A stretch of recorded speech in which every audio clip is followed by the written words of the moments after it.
een schets van de toestand van een tram op het dak. En wij gaan nu op zoek gaan naar de container waar de batterijen zich in bevinden. Die is hier aangeduid met een tekstballon.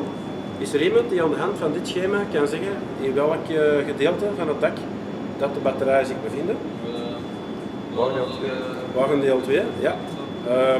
Kun u aan de hand van deze schets misschien op het voertuig aantonen? Let erop, ik heb de rijrichting van het voertuig aangeduid. Dan kun je beter oriënteren. Ja, laat maar eens zien.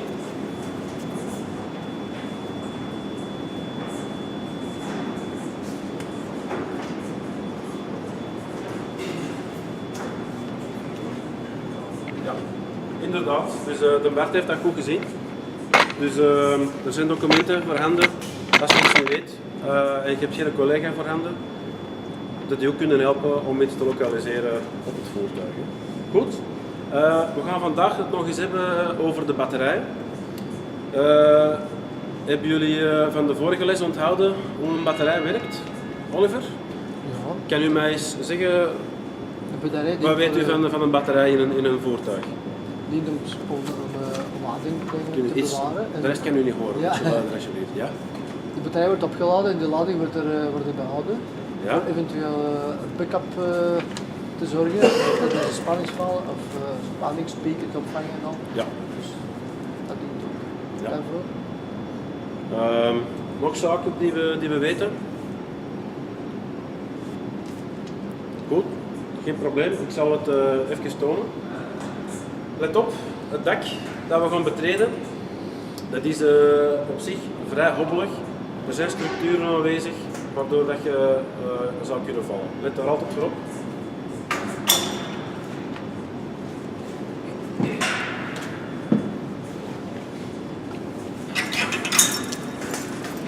Goed, als jullie willen, kunnen jullie aan deze kant komen staan.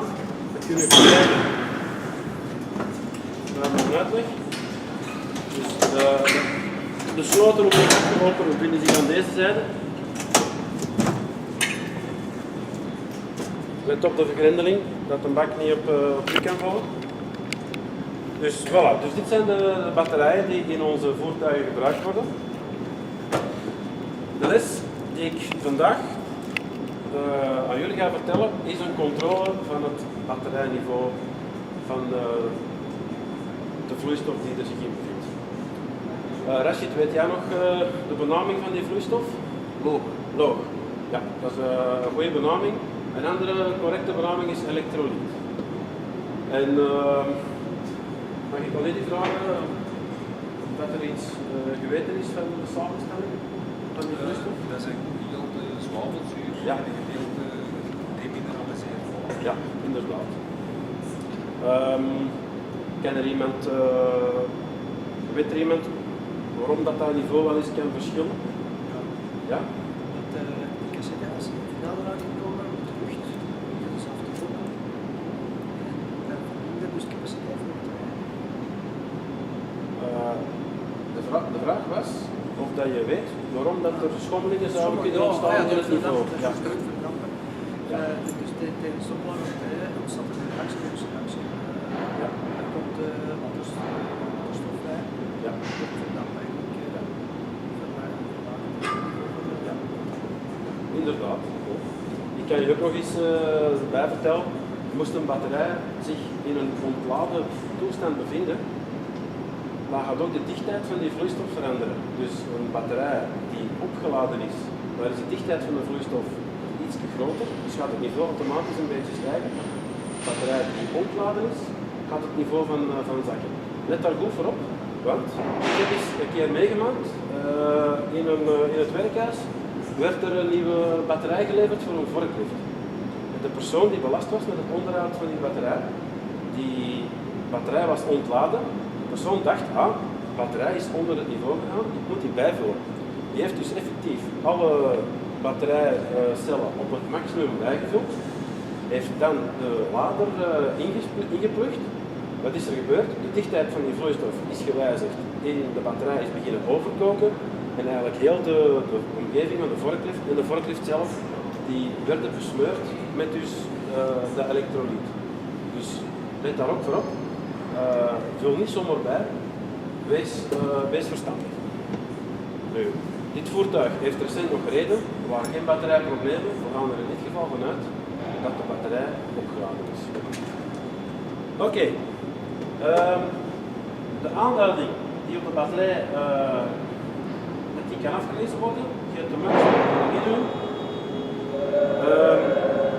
zou dat iets betekenen? Bert, wat zou er gebeuren als we onder het minimum zouden komen? Weet jij iets van de werking?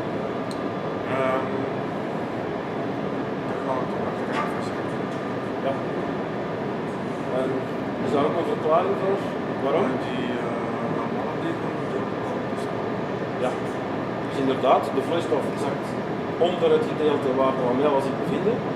Er is minder oppervlakte dat er contact kan gemaakt worden. En dus het rendement van de batterij gaat zinderogend achteruit. Om dat te controleren, denk eraan dat je altijd een veiligheidsbril en handschoenen moet dragen als je op de batterij werkt. Het is heel gemakkelijk om op het niveau te kijken van de batterijen die zich vooraan bevinden, want het kijkglas laat ons toe om dat te bekijken. De andere batterijen zullen we moeten nakijken door de bovenkant te openen en dan te kijken of onze cellen volledig onder water staan. En indien nodig gaan we dat bijvullen. Ik denk dat ik mijn giet thuis, die staat in, maar die hebben we nu niet nodig, want ik kan nu wel vaststellen dat onze batterij op alle cellen op niveau staat. Hebben jullie dat begrepen? Hoe dat te werk gaat? Zou je dat ook kunnen uitvoeren, Rashid? Ja, denk het wel. Dat zijn geen moeilijke handelingen uiteindelijk, dus dat duurt ook niet lang, dus je moet daar ook niet veel meer tijd aan besteden. Dat effectief de controle en uiteraard moest er toch een probleem zijn, kan u altijd mij contacteren of uw collega's als u iets te weten. Hebben jullie nog vragen over dit onderwerp? Nee? Goed. Dan wil ik jullie bedanken voor de aandacht en dan hoop ik dat jullie dat in de toekomst zeker goed kunnen uitvoeren.